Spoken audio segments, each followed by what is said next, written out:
3, 2, 1. Oh my goodness. Good morning, good afternoon. Whatever it is for you, I hope you're having a fantastic day. My name is Zach Schaumler. This is Strong Opinion Sports. Thank you so very much for tuning in. Today's Friday, November 29th, early in the morning. And I planned to originally record this after Thanksgiving dinner last night. That obviously did not happen. I'll just be honest, and I'm totally okay with what happened. I was just having a great time with my family. I was like, you know what? I don't want to end this experience. I'm just going to let it play out. I already recorded another episode yesterday. I think you guys understand. It's okay. I'm fine with it. The episode's about 16 hours later than I wanted to. It's fine. I really think it was worth it last night to be with my family. They mean a lot to me, and I just had a good time with them. And so I think it's just all okay on every front. Now, today's episode is made possible entirely by Patreon.com. I am answering questions from Patreon. This is Ask Zach. We'll call it Ask Zach Episode 1. I'm so excited. Here's how it works. You go to patreon.com/Zach Schaumler, patreon.com/Zach Schaumler. $1 a month gives you access to submit questions. And you DM, you can either direct message me on Patreon or comment on a post on Patreon. And you can give me more than $1 if you want. Please do. It literally pays my rent. But look, $1 a month gives you access to submit questions. I do not guarantee to read your question on the show. But I do guarantee I look at every question with my eyeballs. I pick the top couple. And then once a week, I record an episode where I answer questions. I call it, here it is, Ask Zach. Guys, I'm so excited, so happy. I hope you had a great, wonderful Thanksgiving yesterday. Michael wrote in to start the show. Michael wrote in and said, well, somebody has to ask, what are you most thankful for this year? Happy Thanksgiving, bro. This sounds, I wish I had a more, I feel kind of guilty that this is my answer, but also it's honest. The number one thing I'm most thankful for is Strong Opinion Sports. This is my dream job. I get to do what I love every single day. There are so many people that support it. I put everything into this. I take it really, really seriously, and I just love it. It's my passion. It's my favorite thing in the world. And so Strong Opinion Sports, the number one thing I'm thankful for, honestly, is getting to do this show every day, and it just brings me so much joy. The other things I'm thankful for, I'm really thankful for my family. Look, I kind of have everything. I have a dream job. I have this incredible family, both, blood relatives, and then family that I've built through friendships. And, I lived with my best friend's family for a couple of years, and I just kind of adopted into their family as well. And I just really have this incredible community of people that support me, and it means so much to me. I have my dream girl. My girlfriend and I were best friends for 5 years all through high school. And now we're dating, and that really is it makes me so happy. I probably say it way too much. It really is meaningful to me. I love my girlfriend very much. So yeah, dream job, incredible family, great girlfriend. My life is really awesome. I'm happy, man. And that means a lot to me to say. There was a time in my life where I wasn't happy, and I'm really grateful for everything I have and everything going on with me. Ed Boy writes in. Ed Boy says, hey, Zach, just wanted to say happy holidays to not only you, but all of SOS Nation. Man, I love that. SOS Nation, that's really cool. Yeah, happy Thanksgiving to everybody, man. I hope, whether you're in America or not, I just hope you had a wonderful day yesterday. He says, my question is, what team that's in the playoff hunt right now has the greatest potential to make a holiday playoff push and sneak in? There's some teams that, if they get in the wild card, can make some upsets in the playoffs. So that's what Ed Boy says. Tyler also wrote in with a similar question. He says, hey, Zach, with the Steelers, the Titans, the Raiders, and the Colts all at 6-5 in the AFC, and the Browns at 5-6, which team do you see making the 6th seed in the playoffs? And do you see that team making any noise and advancing in the playoffs? So right now, the way it's stacking out, the Bills are 9-3. It's pretty clear they're going to be a wild card team. There's only one spot open, pretty much, in the AFC playoff picture. I think it's going to go to a team that nobody seems to respect enough, in my opinion. The Indianapolis Colts are phenomenal. I know that they're 6-5. I know they've had moments this year where you're like, that's not the best. But they're one game behind the Texans. The Texans play the Patriots this week on Sunday Night Football. It's possible that, honestly, the Colts even win their division. They have 5 games left. They play the Titans, the Buccaneers, the Saints, the Panthers, and the Jaguars. It's likely the Colts go 10-6 or 9-7.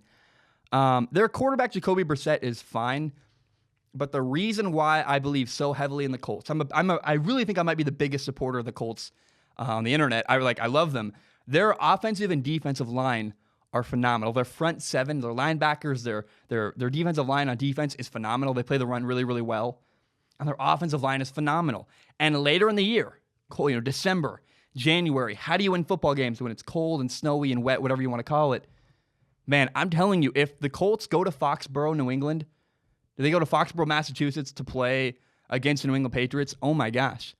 They have the people in place to make that a really tough football game and potentially beat a team like the Patriots. I think nobody's giving the Indianapolis Colts the respect they deserve.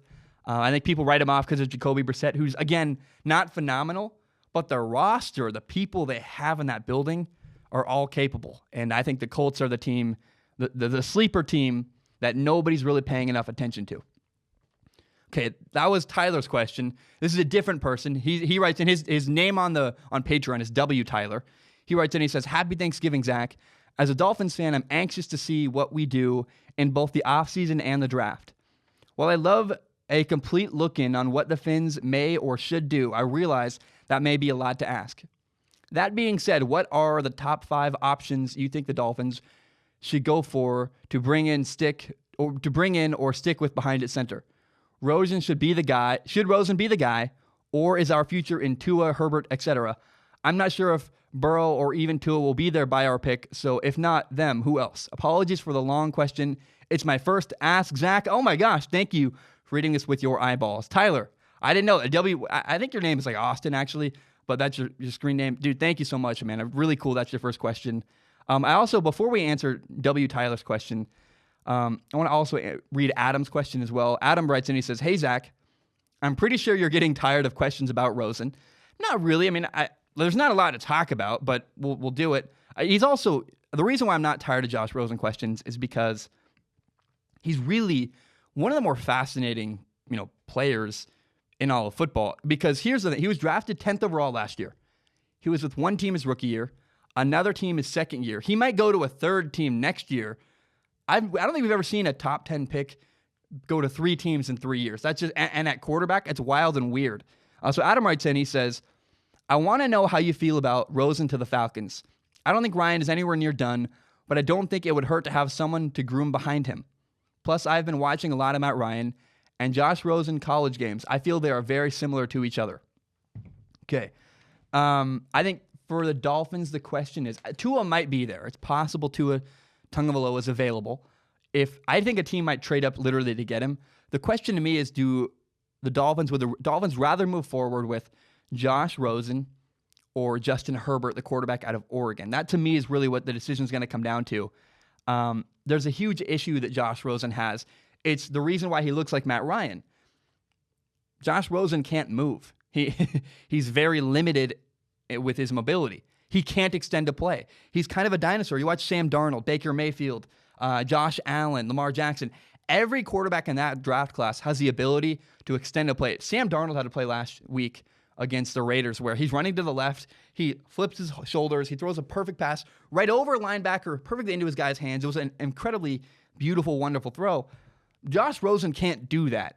And Josh Rosen is a kind of a dinosaur in the world of football and I think the reason why quarterbacks who can't move are dying off is because it takes time.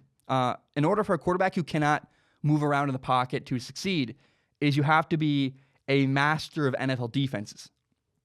Tom Brady, the reason why he can succeed without being able to extend a play is because Tom Brady knows all his matchups. He understands perfectly where to go with the football every time. Tom Brady gets the ball out of his hands really, really quickly. Josh Rosen is still processing things. He's not quick enough to make decisions. It costs him. We saw Matt Ryan last night. Why did Matt Ryan lose? He was sacked, I believe, it was 9 times or 11 times against the New Orleans Saints.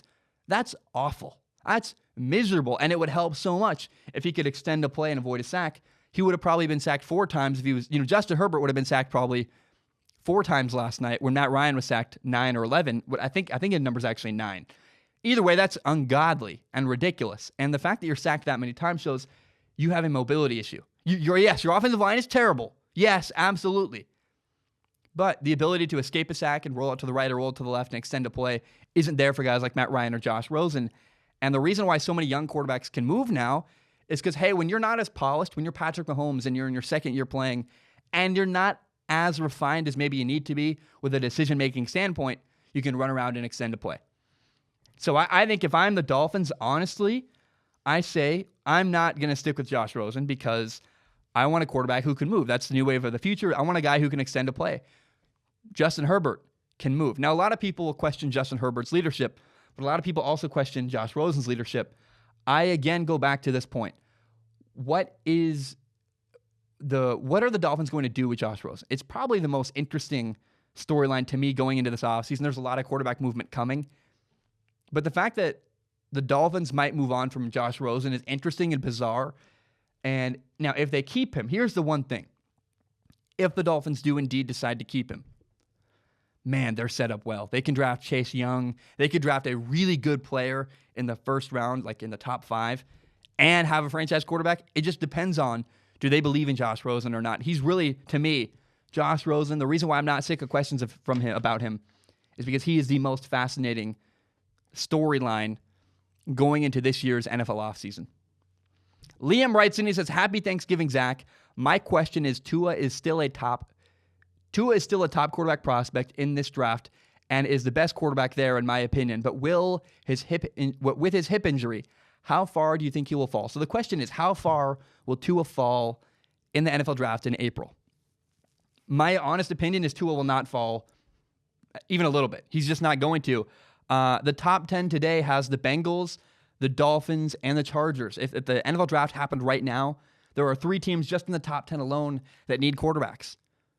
Right now, the only 3 quarterbacks I'm hearing that are really like the 3 best quarterbacks, Justin Herbert, Joe Burrow, and Tua, they're supply and demand. Also, you can remember the Buccaneers would have the 12th pick.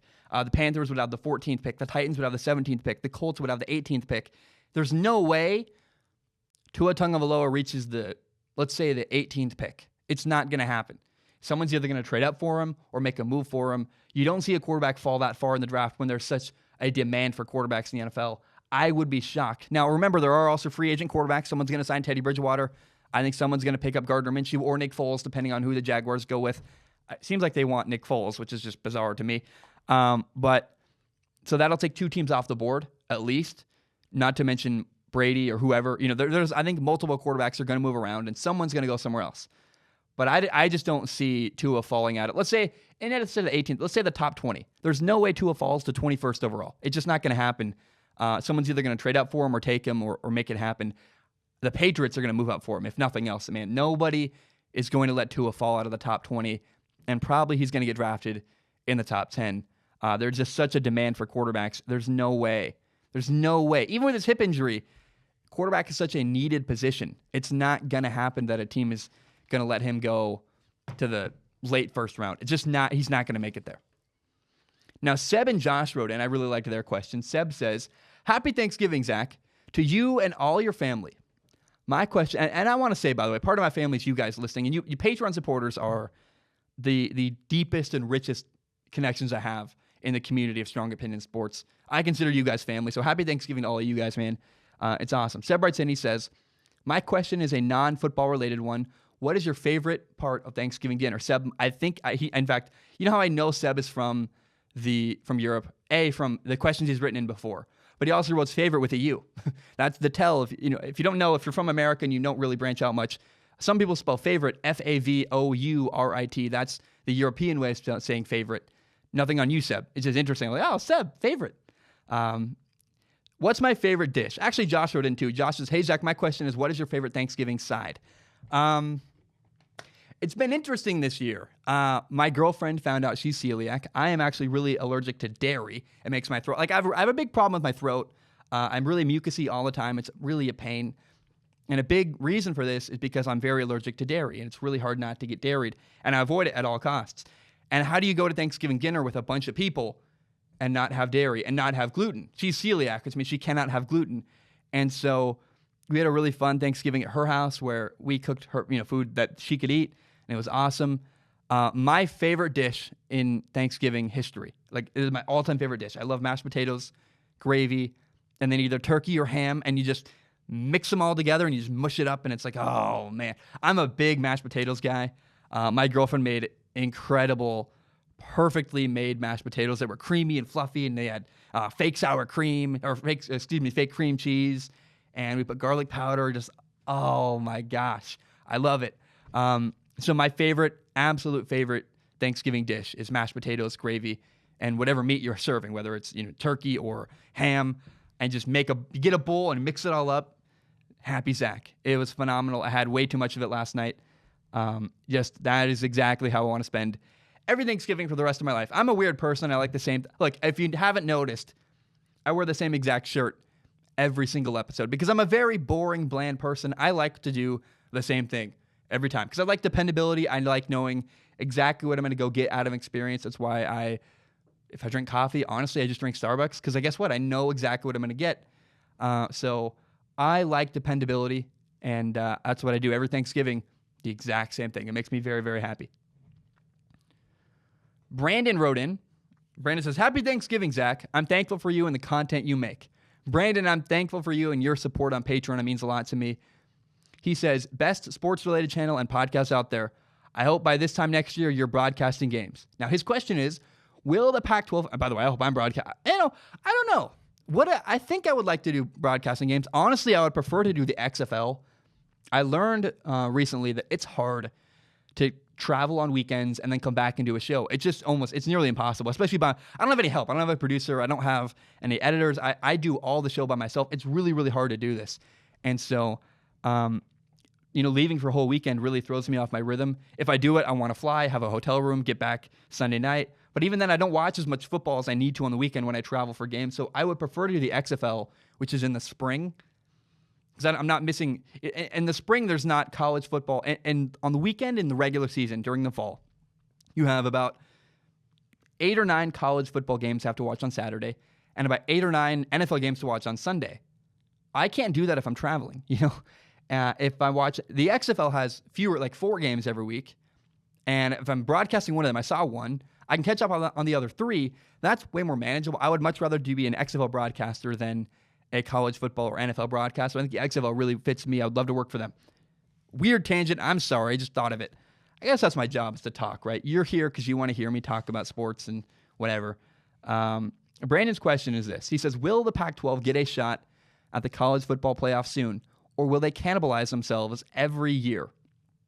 Do you think a conference realignment would help the Pac-12's chances? And if so, what teams would you like to see added or taken out of the conference? I think adding Boise State and BYU would be interesting. Thanks. By the way, here's why I don't think adding Boise State or BYU would be interesting. They wouldn't dominate the Pac-12. It wouldn't help anything. It might be it might be cool, right? Boise State is a really cool program.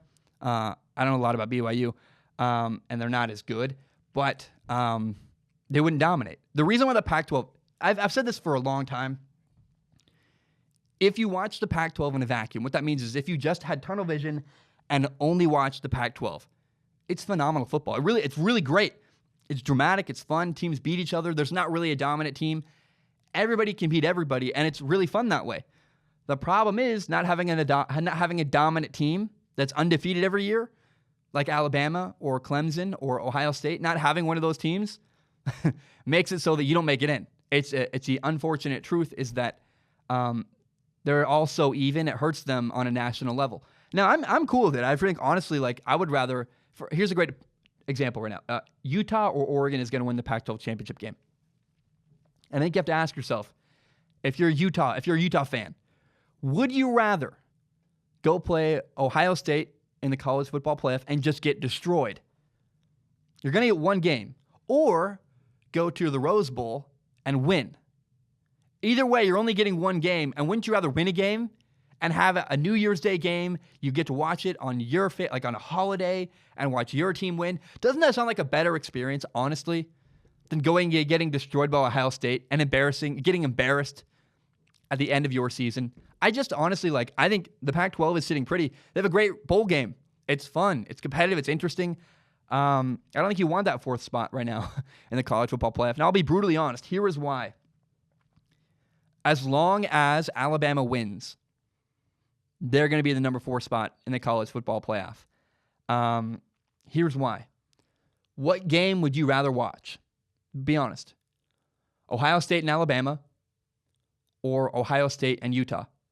You might lie to yourself and say you'd rather watch Utah. You might say that now. But when it's 49-7, you're not going to watch. With Alabama, it might not be 49-7. It might be interesting. It's possible. And I'll be brutally honest. Here's the other reality that's harsh and honest. And I don't really love this side of football and this side, especially college football. It's really smarmy and weird, but it's a business. It makes money. They want to make as much money as possible and make advertisers happy.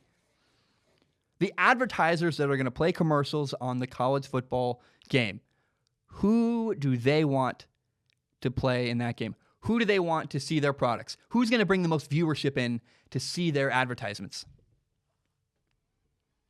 Alabama or Utah? Alabama. Easily, Alabama is going to draw way more attention because the South, I hate to say this, it is, I'm honest, right? I get people in the Pacific Northwest, by the way, attack me all the time saying, why don't you defend us more? Because I'm not emotional. I'm not emotionally tied to my area. I can acknowledge the shortcomings of the Pac-12 and the shortcomings of the Pacific Northwest. I don't have to pretend that the Blazers are incredible. I believe that Damian Lillard should leave. I don't have to pretend that Anthony Gordon, the Washington State quarterback, is the second coming of Tom Brady because he's not. It just, it's not. I'm not emotionally bound to my region, so I don't have to lie to myself. Who cares more about football? The South, Alabama, or Utah? I love Utah. It's a wonderful state. I went there. I broadcasted a game there. I met a lot of people there. I effing love Salt Lake City. It's a wonderful, wonderful place. It's beautiful. The mountains there. Oh my God. I could go stay there for months and months. I could go right there and be alone, get a cabin. I think Salt Lake City is beautiful. I really like that area. But who cares more about football? Alabama. It's just not a contest. Who's going to bring more viewership? Alabama. The college football playoff committee is probably going to pick Alabama if they beat Auburn because they're going to bring in more money and more viewership to that college football game between Ohio State and Alabama than Utah, Ohio State would. They're just not going to do it. Everyone wants to be. What about the honest? Like I really like Joel Klatt from Fox Sports is a really wonderful broadcaster. He's very idealistic. He's like, they got to be honest. They don't have to do anything. They have to make money. The college football playoff cares more about making money, I think, honestly, than having the best matchups. They don't care about the matchup, and they don't care about being intellectually honest and being fair to everybody. They want to make money. Is it unfair that two SEC teams are getting in when the Big 12 and the Pac-12 don't get in? Yes, absolutely, it's unfair. Does that matter to them? No, because they want to make money. I've said this way too much, and I've talked too much about it, but that's my opinion. There's no way Utah gets in if Alabama indeed wins on Saturday in the Iron Bowl. Okay, Alone writes in. This is my probably my favorite question I've ever been asked on. And that's not true. I've been asked really great questions. I'm not going to say that. Alone writes in. Alone says, if you could choose any quarterback ever, not named Tom Brady or Joe Montana, who would you choose and why? Okay, let's say this. Even if Tom Brady and Joe Montana were available, I wouldn't pick them. I would pick Russell Wilson. Russell Wilson, in my opinion, is the greatest quarterback I've ever seen in my entire life. And if I had to build a football team, he would be my first pick all time. There's nobody I would rather build a football team ever in the history of the NFL than Russell Wilson. And I'm not a homer. I know I'm from the Pac-12. I'm from the Northwest. And people are going to go, you're a homer. Dude, I trash in the Northwest all the time. I'm very honest about this area. They're not great. I think people don't watch enough Russell Wilson. If Russell Wilson was a New York Giants quarterback, he'd be considered like the next big thing. He'd be a mega superstar. He's a superstar as it is in Seattle. If he was the quarterback of the New York Giants, Russell Wilson would be the biggest deal since sliced bread. You know, I was talking about Tom Brady the other day. I was talking about how nobody could win with the help he's received. You know, Tom Brady has a good defense and a good coach, but his offensive line is terrible. His receivers are a mess. He's got no running game. And Tom Brady, and people are like, well, Zach, he has a defense. Yeah. Is the defense catching passes for Tom Brady? Is Bill Belichick going out there and pass blocking for Tom Brady? They're not. They're not. So stop the nonsense that Tom Brady has a bunch of help. He has help maybe from his defense. Tom Brady doesn't have help on offense. And I said Tom Brady's the only quarterback who could go 10-1 with the help that he has. That's not true. There are like maybe 4 quarterbacks in the NFL that could. I think I got caught up in the moment and just was going. Russell Wilson could win with the Patriots. Russell Wilson, I'm confident, could win with nearly any team. Last year, I can't remember who ranked them this way, but somebody ranked the Seahawks offensive line 31st in pass protection. And Russell Wilson went 10-6 and won a lot. Russell Wilson can win with less more than anybody I've ever seen in my entire life. Not to mention, he's a great leader. He went to Wisconsin and was named a captain in 2 weeks when he transferred. They're like, oh, this guy's a stud. We love him. He elevated Wisconsin. When's the one time in the last, 20 years, Wisconsin had a good quarterback finally? Russell Wilson. Man, oh my gosh, he's so good.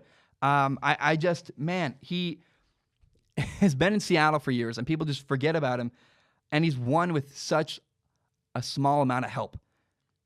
He's got DK Metcalf, who struggles to catch the ball, who can't catch jump balls. Russell Wilson throws jump balls to DK Metcalf all the time, and he can't catch them. I don't understand why Russell Wilson isn't considered to be better than he like we talk about Aaron Rodgers and Patrick Mahomes. Russell Wilson's the greatest quarterback I've ever seen in my life. I wish more people would embrace him. I think some people just don't appreciate him for how good he is. He wins with nothing.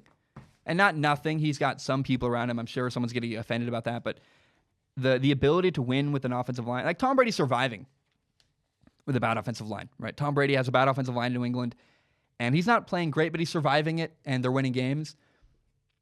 Russell Wilson could thrive with that. His ability to extend plays is like nobody else. So if I had to pick one quarterback all time to build around, one player all time to build around, my personal choice, leadership, ability, work ethic.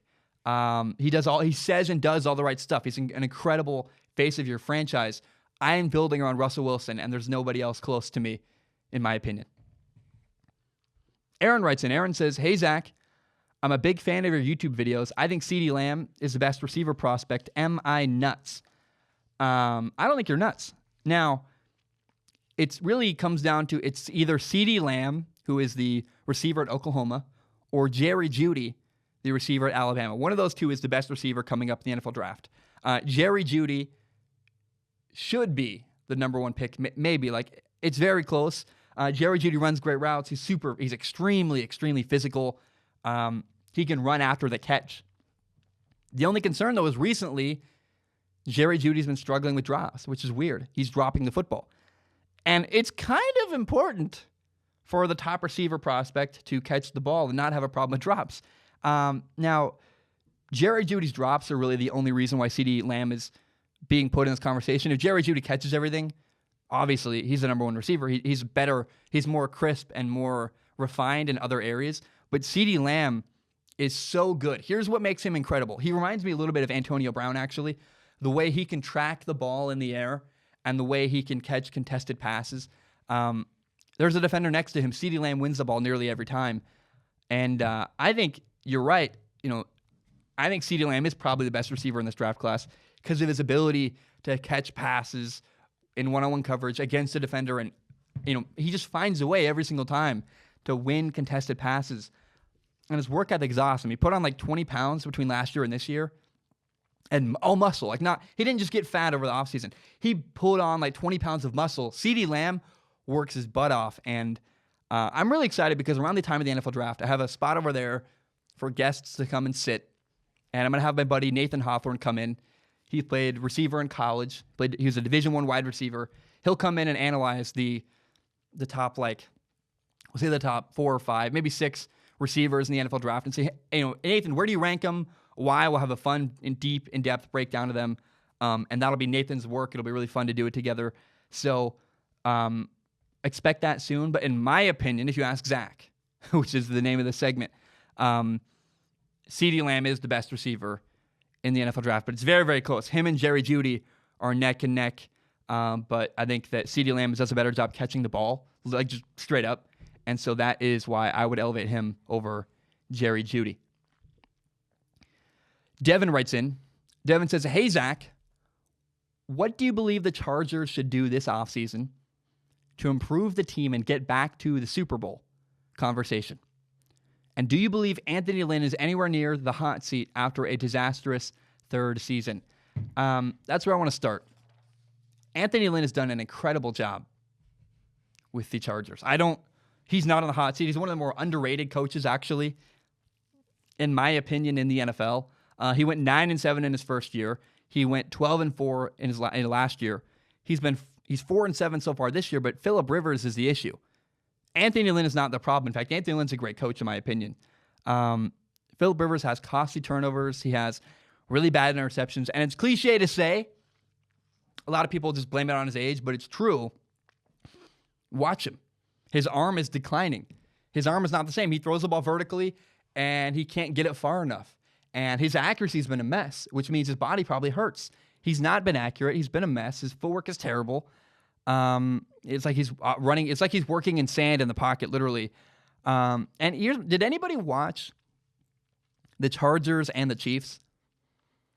His accuracy was all over the place. The Chargers and the Chiefs, I think it was in Mexico City, I believe. Man, he had I think he had 4 interceptions in that game. I remember watching that game, I was like, oh, Phillip Rivers is done. It was the first time I was like, it's over. It's this game is the game that ended Phillip Rivers' career as the Chargers quarterback. There's no way the Chargers front. I'm certain of it.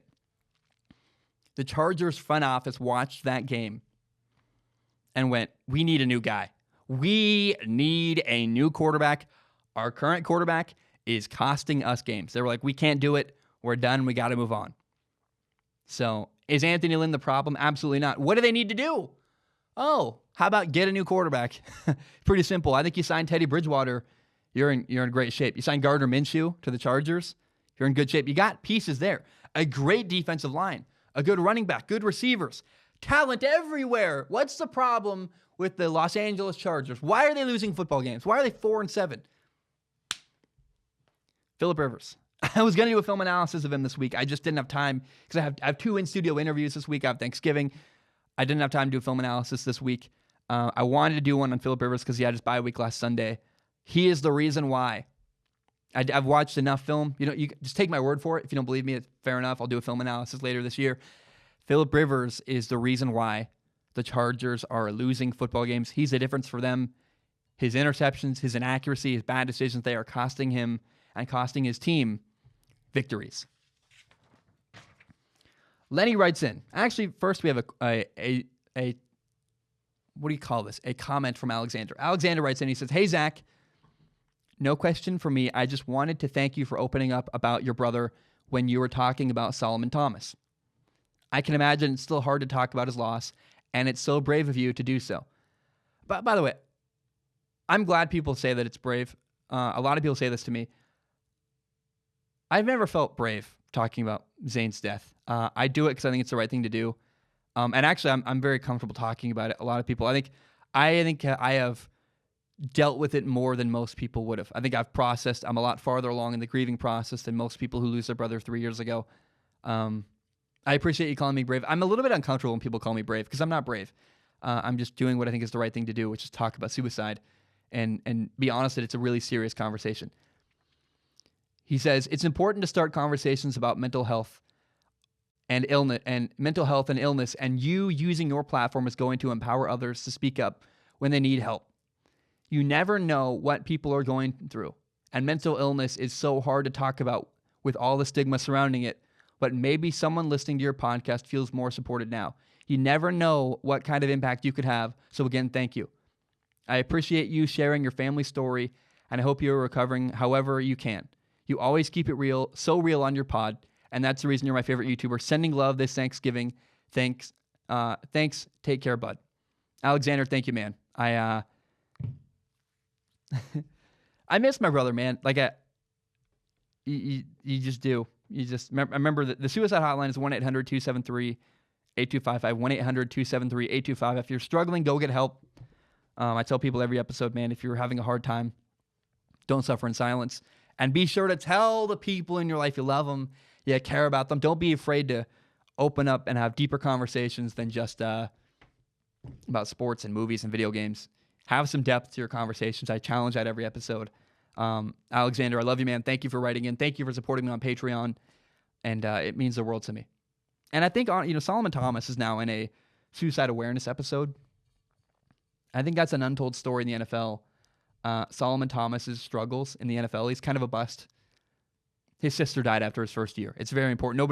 Everyone looks over that completely.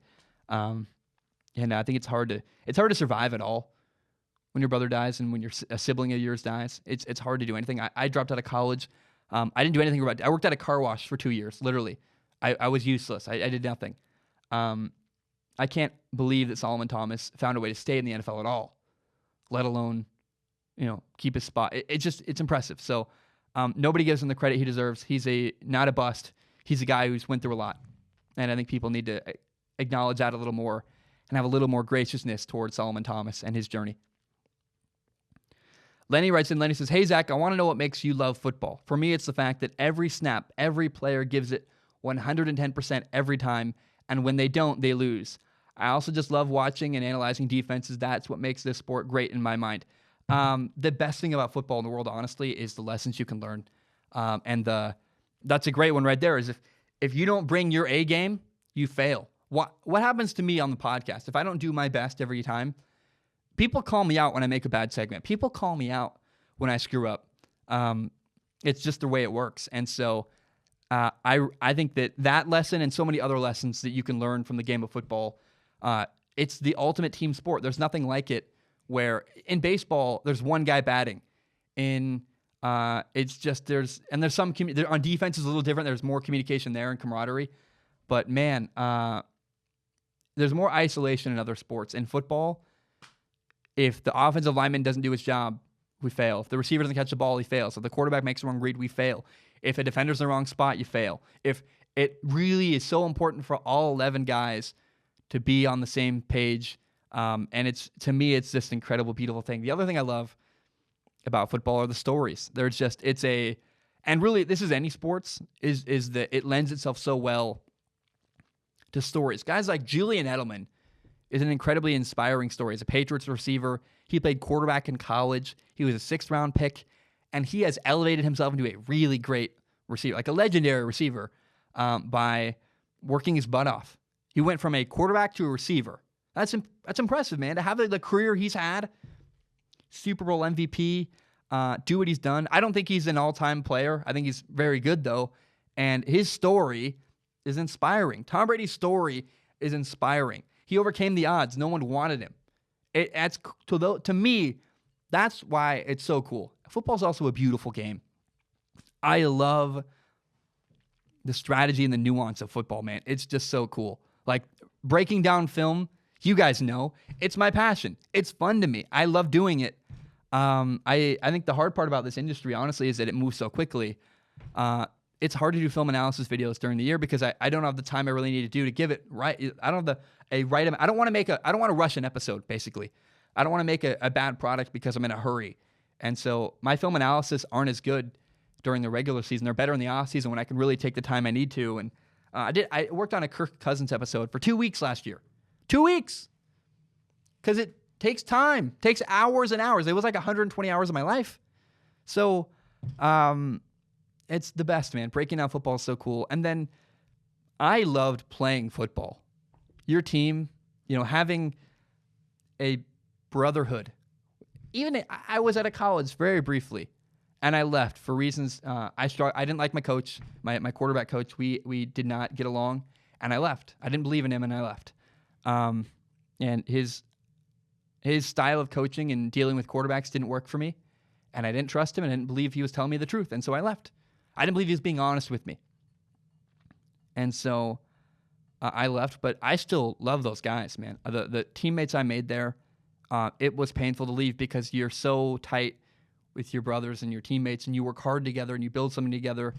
And having a bunch of dudes coming together for a common goal is so cool. And so all those reasons are why I love the sport of football so much. To me, it's not just, a lot of those things are just general things that make sports great. I just think that the nuances of and the strategy of football are what makes it special to me. I don't know the strategy of basketball as well or baseball as well. I would really love to I have some friends who play college baseball. I'd love to get them on the podcast and do like an interview with them and talk about what are the nerdy strategic things I don't know about basketball or baseball. That'd be fun to me. And I want to make that happen soon. I have now a way to bring people on the show. But football to me is the sport I know the best, and I love the strategy.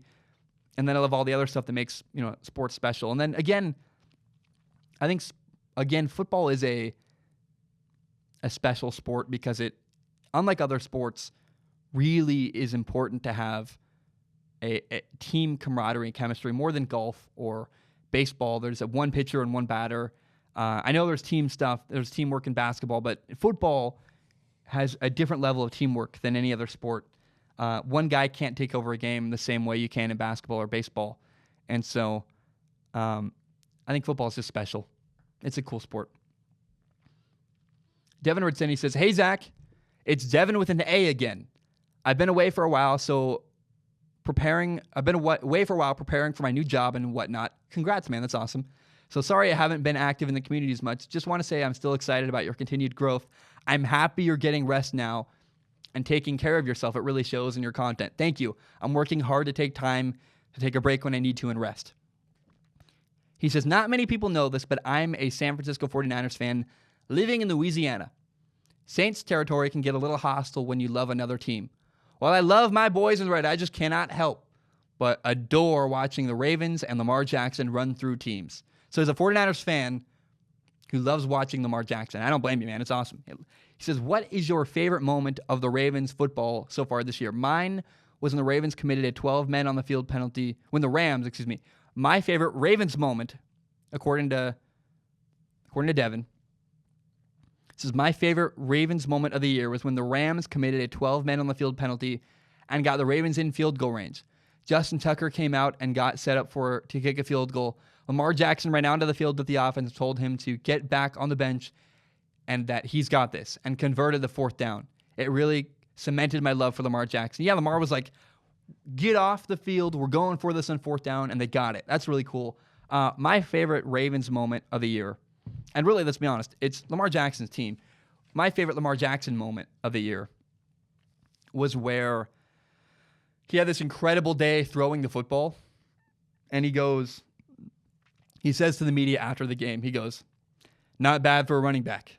Not bad for a running back." I loved it. I was like, yes, you go. He was just calling out his critics, me among them. I was a guy who didn't believe in Lamar Jackson. And so it's for him to have the moxie to go, "Not bad for a running back, huh?" And looking at the camera all spry and smiling, I was like, he got it. He got everybody. And he's proven everybody wrong. And it's been so much fun. People are like, "You flip-flopped on Lamar Jackson." Shut up. It's fun to watch a guy prove everybody wrong. People think I root against guys. I make predictions. I don't really care if they're right. I hope they are. That's not true. I literally just contradicted myself. I make predictions, and it's nice to be right, but ultimately I root for everybody to succeed. And so when I'm wrong, I'm not upset. I'm not like, "Oh, darn it, it's too bad Lamar Jackson." I really want Lamar Jackson to succeed because it's fun to watch him. I love watching him make everybody eat their words. It's so cool to me. Not bad for a running back is my favorite moment of the year for Lamar Jackson. And his continual ability to prove everybody wrong about him. I don't know how you don't like that. I don't know what person out there is like the Grinch who stole Christmas and they're like, "Friggin' Lamar Jackson proving it." Does anybody hate Lamar? I don't think anybody hates Lamar Jackson. It's been fun to watch. It's been really cool, and I've really enjoyed it. And watching him grow this year, it's my favorite thing about Lamar Jackson. Okay, Ben writes in. Ben says, "I know you mentioned this on Friday's podcast, but do you think you'll be doing a Josh Allen film analysis soon? I know it's kind of a pain to make film analysis videos, but they're some of my favorites, and I would love to see a Josh Allen film analysis, especially with the Bills' newfound success. Thanks, and keep up the good work." I can't wait to either. Especially after that Cowboys-Bills game. To me, what I have seen from Josh Allen is tremendous continual growth. He's just a different quarterback than he was week one. Now, I might not do a film analysis of him until after the year ends because it's so difficult. It takes 3 days to make one, and I don't get access to the film until the middle of the week. And then by the time I can finish the film analysis, it's already next week. So it's almost impossible to do film analysis videos. It's so hard during the year. The people that make them make one video a week. I don't make one video a week. I do a lot of stuff. And so people see a 10-minute video and have no idea what goes on behind that video, whether it's the editing, the writing, the research, hours and hours of watching film and researching. Who is injured in this game? Who was hurt? How about what were the circumstances? What's the weather like? What storylines are going into the game this week? Not to mention what also happened on the field. There's a lot that plays into it. And so, and this week I had 2 studio interviews. It was Thanksgiving. I'm totally thrown off. I can't do, Tuesdays are my day to do film analysis stuff. And I can't if I interviewed Marcel this week. I have another interview coming over in a couple minutes. It just totally threw me off. And so I will do a film analysis of Josh Allen as soon as I can. I really can't wait to do it. It's on my heart. And please understand, when the year ends, I'm going to do every single quarterback in the NFL. Like an analysis of how did the year go for everybody. So I'm going to get to it, I promise. It's just going to take me time. It's really hard during the year to do any kind of film analysis. I can basically do 1 a week at the best. Sometimes I can do 2. Now the bye weeks are over, so that's really makes it worse and harder. But I'm doing the best I absolutely can. Calvin writes in. Calvin said, "Hey, Zach, I want to tell a short story about why I'm a Seahawks fan. I'm from a small town in Washington that is about 20 minutes from the ferry to Seattle. I was a sophomore in high school when we won the Super Bowl and remember the magic of that season and how the community really took on the identity of that team. Every Friday, the halls of my high school would be full of Seahawks jerseys and attire from both students and teachers. Western Washington is somewhat infamous for high suicide rates, and this extended to my small community. My junior year, a fellow junior committed suicide in the fall. He was a widely liked and friendly student. He was someone everyone knew and got along with. It rocked my entire town and sent deep ripples throughout. As a result, my hometown went through the shared pain and grieving that goes with such a painful event. Of course, sports meant nothing in comparison, but it got really hard to enjoy the games because my town was as small as it was. All sense of normalcy left. A few weeks later, I remember the first time things started to go back to normal. It was a Friday before a game, and I saw a few Seattle Seahawks jerseys at my school. A few weeks after that, more jerseys showed up. The pain and grief of the loss were not gone, but the ability to enjoy something as insignificant as a football game was coming back. I don't want to make the claim that the Seahawks healed our community. They didn't. The pain is never really going to be gone. It leaves a scar that will never really heal. But every time I watch my Hawks or listen to a game called by the wonderful Steve Rabel, it serves as a reminder of home and how my community can come together to support our own. It also reminds me that we can come together over shared joy, not just shared suffering." That's beautiful. Calvin, that's the best. You get an A+. Your essay is amazing. That's awesome. I mean, that is why sports are so great. I hate to call them this, right? They're not. There's a lot more important things going on in the world. There's a lot of stuff that I don't want to talk about because this is a sports podcast. We don't talk about the real world problems going on other than suicide to me. It's the only thing I talk about that matters outside of sports. Sports are an escape. Like, they don't make you... sports do not... When I'm having a hard day and I go watch sports, it doesn't help me deal with my problems at all.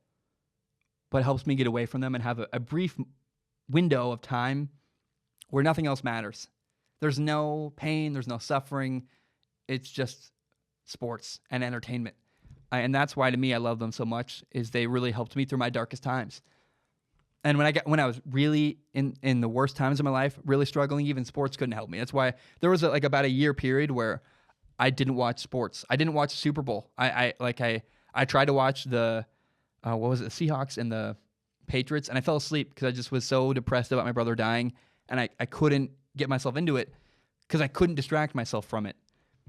And so, but that's what they are to me. They're an incredible, incredible distraction that really are awesome. They just are. Okay. Aiden writes in. Aiden says, "Hey, Zach, I finally joined Patreon last week, and supporting you was a big reason why. Thank you. That means a lot to me. I appreciate it. I found your show over the summer, and I really enjoy listening to it while I'm at work.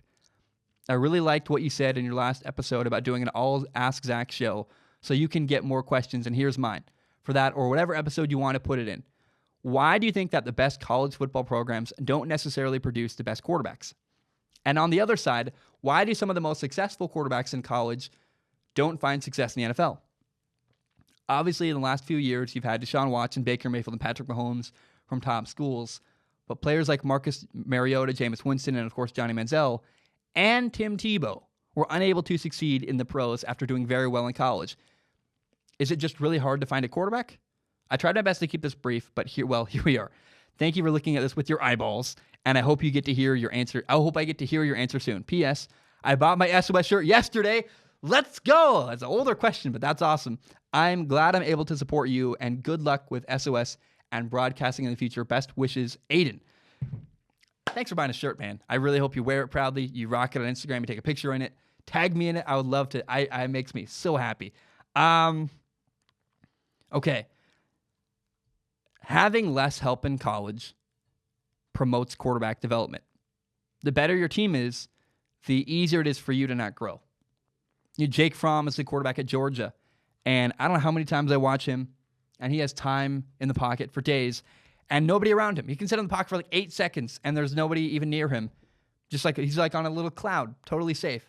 That's not best for the NFL, because the NFL isn't like that. And honestly, what works in college isn't necessarily what works in the NFL. Athletes are bigger and faster. Tim Tebow could run really well in college. Would he run as well in the NFL? I don't know. You could hide his deficiencies in college. You couldn't in the NFL because guys were better, faster, and had more time to prepare. So it's interesting to me. Look at historically the best quarterbacks of all time: Troy Aikman, Russell Wilson, Tom Brady, Drew Brees, Aaron Rodgers. Actually, oddly enough, the Pac-12 and the Big Ten historically produced the best quarterbacks. There's other outliers, but you don't see quarterbacks coming from Alabama or the top teams in the SEC. It just doesn't happen because there's so much talent and they're not forced to grow. Russell Wilson went to the Big Ten. Tom Brady, Big Ten. Drew Brees, Big Ten. Aaron Rodgers, Pac-12. Troy Aikman, Pac-12. Having less help around you makes you a better quarterback. It forces you to grow. Whether it's leadership and encouraging guys and building a program, Drew Brees elevated Purdue to a Rose Bowl. A nothing program, really, from Indiana got to the Rose Bowl with Drew Brees. Russell Wilson got Wisconsin to a Rose Bowl. He made them better with his leadership. It pushed him to be a better quarterback. And then having an average offensive line makes you better because you have to develop the way you move in the pocket. It makes you a better quarterback. Limitations can cause you either to grow or cause you to fail. The best quarterbacks use their limitations and grow from them. The best quarterbacks learn from times where they meet limitations. That's how the NFL is. Now, there are always outliers who break rules. Deshaun Watson is from Clemson. He went to a great school, and he's an incredible quarterback. But often, the best quarterbacks are developed at average programs where they have an average offensive line and have to work at stepping up in the pocket and moving around. And how do you win with a guy who isn't as talented? You got to throw more accurate passes, and you got to be more on the money. Look at Alabama. They throw a 2-yard screen pass that goes for a 70-yard touchdown because they have the best receiver in college football. So, like, him or Jerry Jeudy or CeeDee Lamb, it's really, really close. Don't get mad at me about it. Please don't. People get caught up on that stuff. It's like, I'm just saying that. They have a great receiver who's incredible. It doesn't matter whether he's number 1 or 2. It's like really close. It's interesting that you don't see a lot of guys coming from Alabama. It's very rare. Tua Tagovailoa is rare. A lot of people don't believe in Tua. They say Tua is surrounded by too much talent. He's never had to struggle enough. I don't think that's true. I think you watch Tua and you go, okay, no, he's just a special quarterback on top of playing for a great school. But it's rare, that you see a great quarterback come from a bad program. And then again, Johnny Manziel's skill set didn't work in the NFL.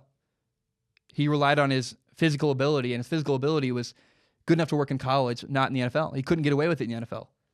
Guys who rely on their physical talent at quarterback alone very rarely succeed. Well, I think Lamar Jackson might, and Lamar Jackson doesn't just rely on his physical ability. You got to prepare hard. You got to work hard. Lamar Jackson does all the stuff that you need to be a successful quarterback. Johnny Manziel didn't prepare hard. Tim Tebow didn't throw the ball very well, frankly, and he wouldn't do what his coaches said. I got a topic about this tomorrow where, Taysom Hill is this incredible athlete with the New Orleans Saints, and he just does whatever his coaches want. It's so cool. That could have been Tebow, but Tebow didn't want to do that. So that's why the best quarterbacks don't come from the best programs, is limitations matter, and limitations make you a better quarterback if you grow from them. Okay, Michael writes in. He says, in the middle of your latest podcast, I just heard the question about bandwagon fans. I wanted to respond as a longtime Titans fan. I really liked his response. Michael says, is it really satisfying anymore to watch the Patriots destroy the Jets, the Dolphins, and the Bills? Every Titans game is meaningful. We'll beat anyone and lose to anyone. Last year, we crushed the Patriots and beat the Eagles in overtime, but we also lost to the Dolphins and the Bills, and we missed the playoffs. I'd like to argue that a Titans win is so much more rewarding when you, A, don't expect it, and B, you've been a longtime fan through the rough years. In fact, I'm sure there's a ton of Patriots fans from the 80s and 90s who are a little bit bitter about all the bandwagon fans that are here now. Now, I don't hate bandwagon fans, but I do think that there's something about being there during the rebuilding that makes being a fan so much more rewarding. Thanks, Michael. I love that.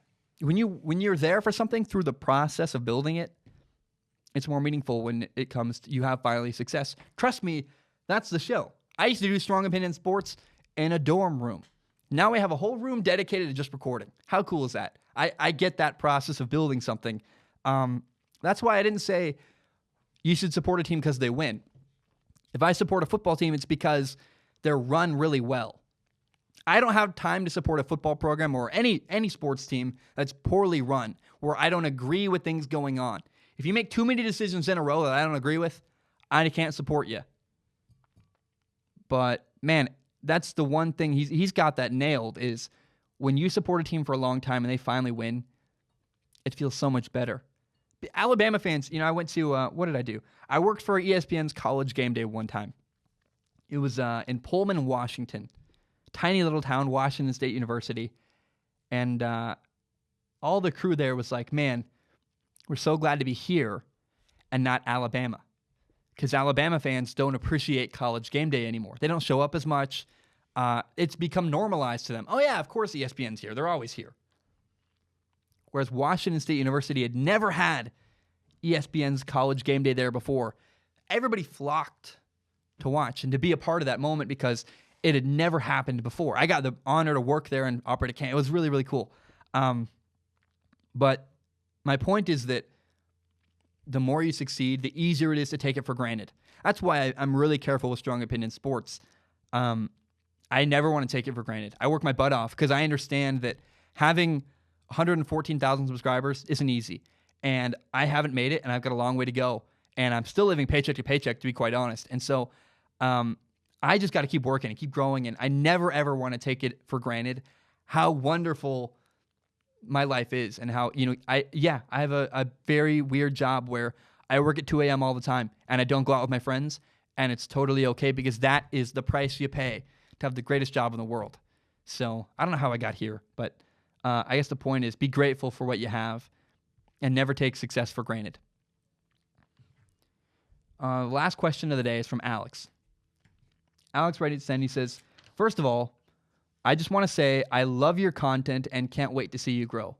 I also have a question for your Ask Zach segment. You have said that Tom Brady is the greatest quarterback ever. Obviously, he is the most successful quarterback, but I am wondering if you also believe he is the most talented quarterback ever. I do not have anywhere near the football knowledge you have, but in my opinion, Aaron Rodgers is a more talented quarterback because of his ability to throw on the run, arm strength, and other characteristics Brady does not possess. I would love to hear your thoughts because, as I said, you have more football knowledge than I do, and I would love to hear what you see on film. Keep up the great work, and I can't wait to watch your future content. No, you're right. Tom Brady is not the most talented quarterback of all time. That's why he's so cool. He wins even though he's not the best on paper. Doesn't have the best arm. He's not the fastest. He's not the biggest. Physically, Tom Brady is just a guy. But Tom Brady controls the things he can control. Tom Brady says, okay, what are the things I can work on and make better? So there's skill and there's talent. Aesop Winston Jr. is a wide receiver at Washington State University. He's not talented. He's very slow. He's not very athletic. He's just not physically gifted. But he's very skilled. He said, the things I can work on, my route running ability, my this, my that, I'm going to get better at. Tom Brady's the same way. Tom Brady said, okay, I can't run very fast. I don't have the strongest arm. What can I control? What can I work on? My footwork is impeccable. I'm very accurate. I understand NFL defenses better than anybody in the NFL of all time ever. The reason why Tom Brady is the greatest quarterback of all time is because I talked about limitations earlier, how when you run into limitations, you either grow or you fail. Brady overcame his limitations and grew as a person and as a quarterback. He's the greatest quarterback of all time because he found a way to be successful without being the most physically gifted. He's also probably the most coachable quarterback of all time. He trusts his coaches. He does what they say. To this day, if you watch a New England Patriots practice, Tom Brady will get ripped at and completely yelled at by Bill Belichick. Bill Belichick will call him out and yell at him. Because Tom Brady knows I'm not above anybody else. The buck stops with me. I need to be able to be yelled at so other people can be yelled at. I'm an example, a shining example for everybody else in the Patriots locker room. How I act, everybody looks to me for the way to act and operate. I think a lot of people think that I'm a Patriots fan. I'm not. I really admire the way they run things. And they're the greatest organization ever. You have to talk about them. You have to acknowledge that, right? They've won how many Super Bowls in how many years? It's unbelievable. I'm not a Patriots fan. I would say I'm probably a Tom Brady fan. I really like him. I think a lot of people hate him for understandable reasons. The commercials, the hair, the supermodel wife, whatever. I just admire him. When people are really successful, I know people that are in the business world very successful, and I go get coffee with them, and I talk to them because I want to hear how they did what they did. Tom Brady's the same way. I look up to him. His story is so compelling to me. A guy who overcame the odds, who knew that he wasn't the most talented, but found a way to win anyways, with footwork, with arm strength, with leadership, with working with guys. He watches clearly so much film. Like, he doesn't take it. It's really, really hard for me when, this offseason, Baker Mayfield very clearly took probably a 2-month chunk of time and recorded so many commercials. Like, he is in so many commercials. It blows my mind. Literally, like, the day you record, it's hard to also do other stuff. It's just there's not a lot of other things you can do. And so Tom Brady doesn't do that. He records maybe, I'm sure there's like a 2-week period where Tom Brady stays away from football. But other than that, he's football year round. He doesn't take breaks. He clearly works his butt off. And I think that the fact that, Tom Brady's not the most talented quarterback of all time, and that just makes it more clear to me that's why he's the greatest, is he's found ways to win other than being physically gifted. In fact, I would look at Aaron Rodgers and say, Aaron Rodgers relies on his talent a little too much and could be more detail-oriented, and he's not. Patrick Mahomes is probably the most physically gifted quarterback of all time ever, but his attention to detail could be higher, it could be better. Tom Brady puts every other quarterback to shame because his details are so nuanced and so well thought out. And I just think that's why Tom Brady is the greatest quarterback of all time. Yeah, he's not the most talented, and that's exactly why he's the greatest. He's the most successful because of the work he puts in, which makes him the greatest. That's a very long-winded answer. Guys, that is all I have for today. We're just right about the over the hour mark. I just want to say thank you so very much for tuning in. I really appreciate you. Remember, this episode was entirely brought to you by Patreon, patreon.com/Zach Schonler. If you want to ask a question, it's $1 a month. You can give me more if you want. $1 a month's it's $12 a year. That's very low. I just wanted to, if enough people give $1 a month and enough people have, it helps me survive. It means a lot to me. It helps me pay my rent, literally. And so, if you want to ask a question, patreon.com/Zach Schonler. I don't guarantee to read it on the show, but I do guarantee to look at every single question with my eyeballs. And I love you so much. I hope you had a great holiday. And I'll see you again next week. Bam, we are done.